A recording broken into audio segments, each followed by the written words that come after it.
Welcome back, everyone, to a fresh episode of TARTLE. I can tell. Do you like that noise? Are you good over there with that thing? Dude, it was like I had droopy mic syndrome. That's why we got those new arms. But Jason and I are intellectually incapable of doing electrical wiring. So, yep, you'll see those later. But you know what everyone dislikes? The car buying experience. Yes. They just generally dislike it. You know, when people walk into the dealership, they're just defensive. Mm-hmm. Then you got the guy, like putting a cigarette out on its palm. Can't wait. He just studied a closing technique. Yeah, no, see, this is what I mean. Before the buyer goes in, they're studying techniques to close the deal, right? They're also studying the car, and they think they know literally everything before they walk in. Yeah, exactly. And so they're coming in like intellectually, pseudo loaded in their mind, saying, "I got this in the bag." Yeah, and he can't look weak in front of his spouse. Yes. Or vice versa. It's like, I got to do this for everybody. This is for the family. Give me that Toyota van for my tissue. I wanted a tissue price. Yeah. Plus, their whole idea of being non-transparent, like that. That's a dealership makes their most profit when they, have somebody just sign on the dotted lines and not care or think. You know what I mean? Yeah. So you have a problem with something called the internet that hit this industry. Is now everything is transparent. It's becoming very transparent, and the key leader we've seen in this, especially in the data sense, has been Carvana. Yes. You've seen the ads. It's the white, tow truck essentially. Right. With the flatbed, and it's got the car on the back. And Carvana's done an excellent job using these big data models to figure out how they can increase their margins and deliver a user experience that is transparent and makes people feel good about the buying process. Yeah, it's less than 10 minutes. You can actually buy a vehicle, which is our second biggest purchase, from a home in less than 10 minutes. Yeah, before, so when I went to go purchase my Subaru, right, the experience wasn't terrible, right? But it was just like a nightmare getting the insurance and these people together, and they have to make this call and fax this over and do this. And then I got to come back to the dealership, which is 55 minutes to an hour away, to go pick up the car, maybe 2 days later. Right. I want to do this in 10 minutes, and I want to sit in my house and have the car be dropped off. Mm-hmm. And if I don't like the car, come pick it up. Especially COVID.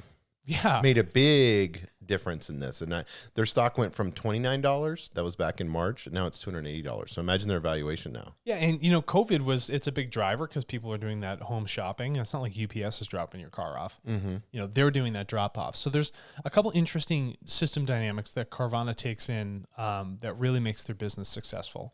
But the first thing that I want to focus on, though, is is not the buyer of the car, but the people selling the car to the buyer, and what Carvana actually did to make themselves efficient in that process. They don't really have the human capital of having sales guys in a bunch of lots. Right. Salespeople, right? I'll be gender neutral here. And when you look at that, in the buying and selling experience, there's two personalities that are coming together. So to find a cohesive match between those, that requires, there has to be some intellectual aptitude and emotional intelligence of the seller itself. And they need to be trained on that if they don't necessarily have it.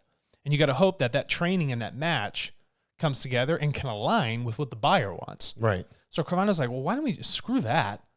It's like, it's much easier for us not to hire these people and train them, but rather go in and redesign a user experience online that works for everybody, regardless of personality. Yes. That naturally in its efficiency means that people are going to feel good about the car buying experience because they don't have to mesh with the dude on the other side. Yeah, and some people may be thinking, well, I would never buy a used car online. But there are a percentage of the population that will, and since everyone owns a car, especially here in the United States, since everyone owns one, that percentage of the population, I mean, what were they saying? It was like 400 million cars are sold. Not Carvana has sold it, but I think it's like total, it's 400 million used cars are sold a year. Yeah. And it's trillions of dollar industry. Well, we buy new cars. They have to get shipped over here, and then someone's got, it's held on the lot, and you got to come in and then be like, hopefully someone can buy this thing. Right. But most of the cars get purchased, but people aren't just throwing away every car. Cars are being designed better. They're lasting longer. The used car market is only expanding. Yes. So what they figured is, and we know that in the used car market, there's higher margins for those sales. Right. Those used car salesmen, they crush it. Yeah, and Carvana, their margins are even higher than, their biggest competitor is CarMax, which CarMax doubled down on brick and mortar. Yeah, they did double down on brick and mortar, and Carvana's like, that's not the way to do it. No, but what I thought was interesting is CEO's son and father, Garcia's, they live in Arizona. Yeah. They just made the Fortune 500 world's richest people. So obviously, this is working. Yeah. But they're disruptors, not only in the auto industry, but in understanding data science. Yes. And then understanding, and one of the things that he said, he's like, they always want to say like we have AI or we have machine learning or something. He's like, no, it's just a matter of getting the right data. Yeah. CEO is talking about this. It's just a matter of getting the right data and then having it be able to speak to us properly. How many times have we talked about that? Dude, that's all we talk about. It's just obvious. And I'm glad they woke up to it, and you can see how successful a company can be when they acquire that right data. They have fantastic algorithms that go through and they analyze all these different data streams for wholesale auctions on cars, used cars. So like I gave the metaphor to you, it's a lot like, and this was off camera, honey. It's that online, application where you can put in whatever product you want and it'll track it online. And when that price drops, it's going to send you a notification. Right. Well, it's going to do the same thing in their system. They have like the honey for used auto sales, right? Oh, it got to the price that we're looking for. Let's take on that price. Let's execute on it. And as that runs, and then on the background, they're like, okay, we have this, we have the value, we brought it in. We know exactly how to sell it to people. We know how to funnel them into it, what they're looking for, because we've analyzed all those habits. And on top of that, we can also sell them a financial product. Because I don't have to sit here and kind of minutiae it with the person, say, give me this information, give me that. We can collect more financial data points and underwrite that person on a car loan online much faster than a dude could sit there in the financing department and go through all the paperwork and say, I have 5 different vendors. Yes. I think this one works best for you. Right, exactly. And then that process of emailing back and forth and where they've worked with DocuSign and all these other, they have in-house financing that helps. Because a lot of people don't realize there's a lot of touch points, especially in the auto industry. Just being when you purchase a car from an auction and then having your facility, whether you're at a dealership, whatever it may have, there's a price that service department, and I imagine Carvana has their own. Yeah. But they can charge per that amount of how much it's going to cost, because they could, even after they buy the car from auction, they could put $1,000, $1,500 to make the car legit to sell. You know what I mean? They're not just taking them from the auctions. No, because Carvana has to say, okay, well, we have to guarantee what we bought. Right, yeah. And so they have to go through all these different cars with whatever, 16-point check or 100-point check, whatever it might be. But they know, and they're purchasing cars from people directly now on Carvana. They've been asking people to put their information and try to purchase them directly and then pick the car up. Yeah. But they know that Cadillac Escalade that they purchased in Michigan, they can move it to Scottsdale or Miami and make $8,000 more. Yeah, their algorithm's telling them that. It tells them where can we get the highest, yeah, price exactly, for this yeah. thing. So, but what I love is that they said that they're a tech company first, a data company, and then they sell cars. And we've talked about this. All companies are tech companies. Yes. And if I want businesses to understand this. And if you're not, you're going to be lagging in the industry, and you're going to phase yourself out. Yes, exactly. And this just shows what disruption can happen. And we've talked about decentralization. We've talked about, we're seeing right now instability in cryptocurrency, but it's figuring itself out. Yeah, no, it's totally figuring itself out. And, to touch on decentralization, I had sort of a philosophical thought on that. We can create all the decentralized technologies in the world. Create them all. But unless an individual chooses to decentralize their life, which means they choose to take responsibility over things, that's when the system works. When people are like, I want to take responsibility over my finance, well, that's when I adopt Bitcoin, or blockchain cryptocurrency. That is the important part. You can create whatever you want online that is decentralized, but unless an individual decides to take self-responsibility, rather than I'm going to offload my labor and my liability to someone else, it'll never work. It's a psychological change that has to happen in society for them to use a decentralized technology. So they would have to feel safe to take that responsibility. They need to feel safe to take that responsibility, and it has to be so low labor for them to do so. Yes. So we can create all we want, but if it doesn't work with a human being, nothing will ever come of it. Yeah, so Dogecoin. With your little cute. Everybody likes their Shiba Inus, the Dogecoin. How can you make the experience simple? What I want to know is what type of car would a Shiba Inu buy? What type of car? I think it would buy. Well, it's Japanese, right? Yeah, so it's maybe a Subaru, maybe a Mazda. A Toyota, Honda. Yeah, no, Toyota. You know what? The Dogecoin, Toyota Supra. Yes. Yeah. Oh, yeah. Easily. He could be driving. Or Honda Mugen 2000, I got to tweet them because I follow them on Twitter. Yeah. So they're always posting stuff. Of course, here lately, they've been posting about, because Elon Musk shouted them out. Right. So they've been posting about that. Well, let me ask you something. All the money in the world, what type of car would you have? Me? Yeah. So, okay. I work Whatever for, you want so, to transport so I worked yourself. for Mazda, so I love Mazda. They're a great car for value. If you're looking at a car that has, and they're more luxurious than people think they are, but they're still got a great price. So that would be my practical. If I wasn't going practical, I would probably do a G-Wagon AMG, like fully loaded, like 150, 180,000. Yeah, no, that's because I love them. I mean, they're like truly off road. They have even though they're like fancy, all-wheel drive system. Yeah, and they are nice. If you want to be in your full haute couture and then rip across the sub-Saharan dune, you have your G-Wagon. Yeah, plus I feel like I could put like some big medallions on. yeah, and then go to LA.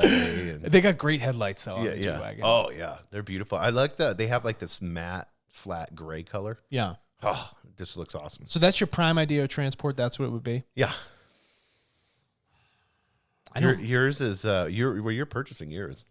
Yeah, no, and I mean, like I'm saying, if I had all the cash in the world, I'm not into like Bugattis and like super fast. I don't want fast. I'm not into fast. I like utilitarian. Yeah. I like aerodynamics, but utilitarian. Yeah, like I would be concerned like what would survive an apocalyptic. I can tell you right now what would. Something that gets you off the ground.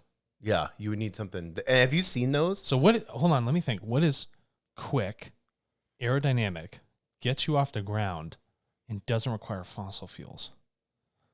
Extraterrestrial craft. I know exactly what I would do if I had all the money in the world.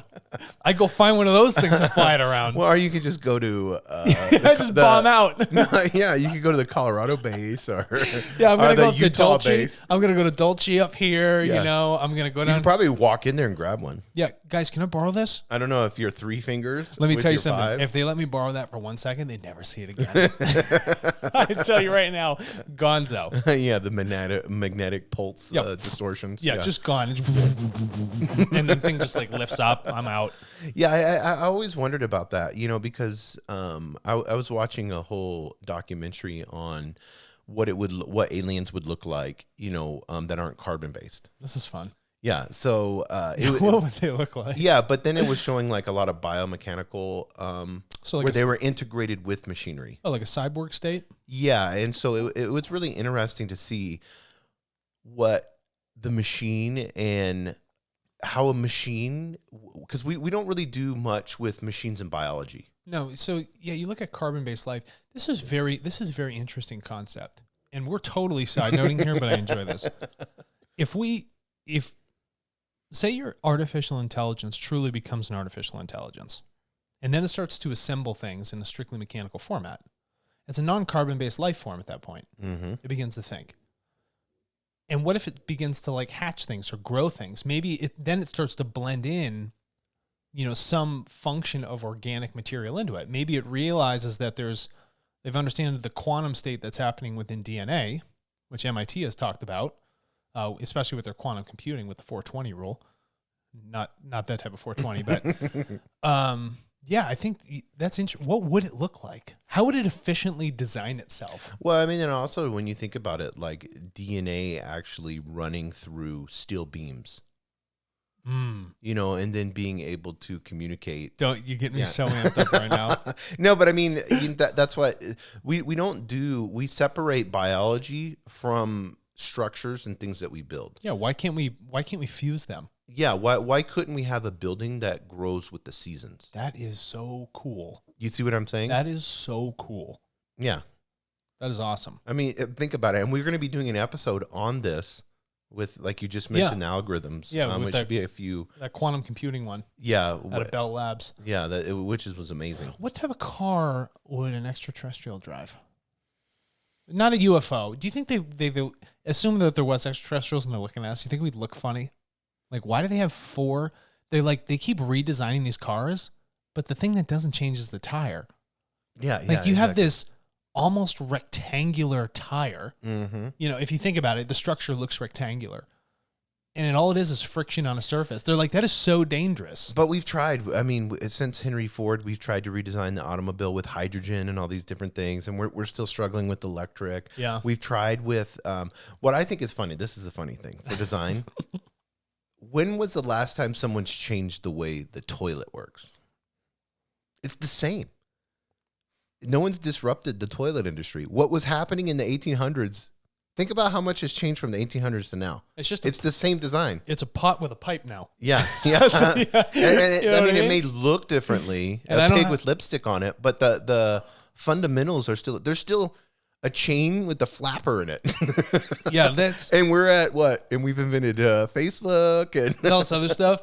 But disposing of human waste is just such a rudimentary thing. Yeah, you would think Dyson or somebody would come in and. You know what? I'm going to start buying data on toilets and how people use the toilet. Right. I know, like, we don't use it here in the United States. I mean, I have one, but I mean, you can get them for less than $100. Bidets? Yeah. They're fantastic. They're fantastic. And I don't understand why more people here in the United States doesn't use them. And I know our global population, we in the U.S. have had just like a social thing against it. Yeah. You know, they think it's like weird, like and gross, and like it's only a European thing. Right. But I heard in Japan they have amazing, like, people like one with the huge clickers and stuff. Yeah. Yeah. There's like probably all kinds of technology geared toward. But what if that was biological? You know what I mean? I mean, obviously we're getting rid of human waste. You're saying, like, what if I went to the bathroom in like a Venus flytrap?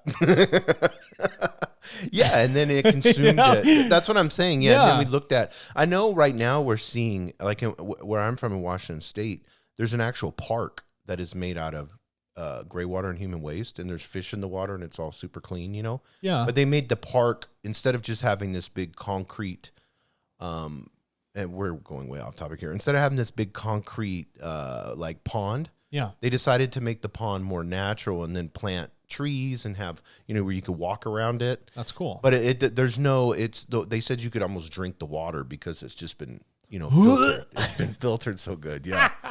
Yeah, but no, honestly, that's what it is. And that's what we got to look at. I mean, they have composting toilets now. Yeah, and we're going to do an episode on how they design cities, and that should be interesting. But we're just so removed. Like, we feel like we have to overpower nature. Don't. Like, we're dude. You're pulling at my heartstrings. I know. From the Industrial Revolution on, you know, from the early 1900s on, we've been trying to fight nature all the time. And at TARTLE, yeah, we'll close this episode with this. At TARTLE, we want to do what? We want to work with nature. Yes. Yeah. We don't want to design around it or force it to move around us. We want to move with its flow. Because you're going to lose. You're going to lose every time. Yeah, you can invent Clorox. Great. But then where does that Clorox go? Yeah, what happens after it's been used and you've poured it in your washing machine or down your toilet? And they found that enzyme cleaners work a hell of a lot better than Clorox bleach. Yeah, like why are you doing these things that harm nature? And we've designed something for one of the most natural things around, human beings. Yes. So I to close it out, Alex, and maybe you can speak to this with TARTLE on a serious note. TARTLE has took the responsibility to, when we know data is the new gold. Yep. And it's going to be the new way that the world will create its value from, is the data that we're all creating, because there's 9 billion of us creating this. How can we, as TARTLE users, and what does it mean for TARTLE when we look at these biggest issues in the world, whether it be climate change, whether it be, you know, employment, whether it be birth rates, whatever it may be? How does TARTLE in and of itself look at these issues and then turn around and say, we're here, we're going to take this responsibility, and we're going to help mankind, humanity? We touched on self-responsibility earlier. All of these major issues that we're facing were caused by what? Man. Us. Yes. We are our own worst enemy. most of the time in a majority of our problems, unless an asteroid strikes this Earth. So we, as the progenitor of our crises, can also be the people, the collective that solve it. But that's a matter of us all coming together to focus on these major things that are facing us. Right. As a species. Because over 99% of the species that have touched this planet have gone extinct. Over 99%. Of one that shows up, disappears, gone, bye, see you later. Are we special? I don't think so. No. But if we want to preserve the longevity of us as a species on this, this wonderful globe, we need to focus on what those things are. And TARTLE will allow us as a collective to focus on that thing and deliver information towards solving those problems that we caused in the first place. That is something that is elevating all of us. That is something that is evolutive to our own nature. We need to evolve. We need to evolve out of these problems, and that requires focus, self-responsibility, and sharing of information so that we can know this is how we're going to manage it, and this is how we're going to manage ourselves so that we don't run into the same problems again. And that can be done with our tool. That's the point of TARTLE. And again, TARTLE didn't solve the issue. It's humanity coming together using that tool to solve the issue together. We're not the winner. You're the winner. And we're just gearing everybody up to win against these things that are currently making us the losers. And when we look at TARTLE and we see 9 billion people signed up, let's pretend that every single person is signed up. It gets me amped up. I know, yeah. And then we look at this data being exchanged buyer seller, and we look at the amount of capital we have available to be able to help humanity. Mm-hmm. What does that look like?